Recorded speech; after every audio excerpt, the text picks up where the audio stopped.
Hello guys, welcome to Akhil plan. So guys, final అయితే నేను ఒక న్యూ మెథడ్ తీసుకొచ్చిన గైస్.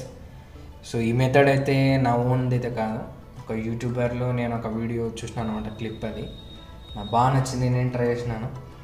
సో ఒక 1 month అప్డేట్ అనమాట ప్లాన్ మీద. నాకు బాగా నచ్చింది, ఖచ్చితంగా ఈ వీడియో మీకు షేర్ చేయాలనుకున్నాను. సో అందుకే ఈ వీడియో మొత్తం మీరు లాస్ట్ ఎండింగ్ వరకు చూడండి, మీకు బాగా అర్థమయ్యేటట్టుగానే మాట్లాడతానని నేను అనుకుంటున్నాను. సో ఫస్ట్ టైం నాది లెంతీ వీడియోలో వాయిస్ ఓవర్ అనమాట. సో ఏమైనా మిస్టేక్స్ ఉంటే మీరు అవేం పట్టించుకోవద్దు, క్లిప్ ద్వారానే దాదాపుగా మీకు అర్థమవుతుందని నేను అనుకుంటున్నాను. సో వీడియోకి అయితే వచ్చేద్దాం మనం. సో నర్సరీ నుంచి తీసుకొచ్చిన పడితే మనకు అందరికీ బేసిక్ అందరు తెలుసు.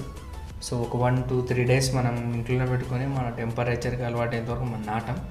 కొన్నిసార్లు అవుతారంటే అలా మెయింటైన్ చేసి మనం పాట్లో రీపాజ్ చేసినా కానీ చనిపోతుంది. సో అలా చనిపోకుండా కొంచెం సక్సెస్ రేట్ పెంచేది అనమాట ఈ వీడియో మొత్తం.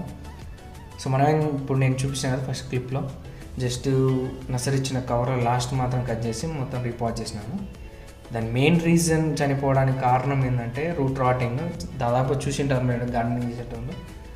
సో ఈ మెథడ్ ద్వారా అట్లా జరగదు.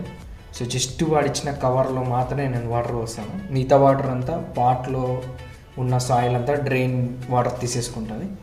సో ఎంత కావాలమో దానికి ఎంత కావాలో అంత మట్టుగా తీసుకొని మిగతా వాటర్ అంతా కింద డ్రైన్ అయిపోతుంది. మీరు చూడవచ్చు, ఒక 1 month తర్వాత అప్డేట్ చూడండి ఒకసారి. సో ఎంత చేంజ్ వచ్చింది అసలు నాకే ఆశ్చర్యం అనిపించింది అనమాట. సో అందుకే నేను వెంటనే మీకు వీడియో ఖచ్చితంగా చూపించాలి అని ఈ వీడియో చేస్తున్నాను గైస్. ఒకవేళ మీకు ఈ మెథడ్ బాగా నచ్చిందంటే సో ఫ్యూచర్లో ఇంకొక 4-5 ప్లాంట్స్కి అలానే చేసిన నేను. మెయిన్ దాంట్లో రోజ్ ప్లాంట్ అనమాట. సో నర్సరీలో నుంచి వచ్చినప్పుడు బాగానే ఉంటుంది, మన కాడికి వచ్చినాకే చనిపోతుంది. సో దాని మీద కూడా చేసిన గైస్. సో మీరు కూడా ట్రై చేయండి. ఈ వీడియోకి అయితే ఎంత గైస్, మరి నెక్స్ట్ వీడియోకి వెళ్దాం.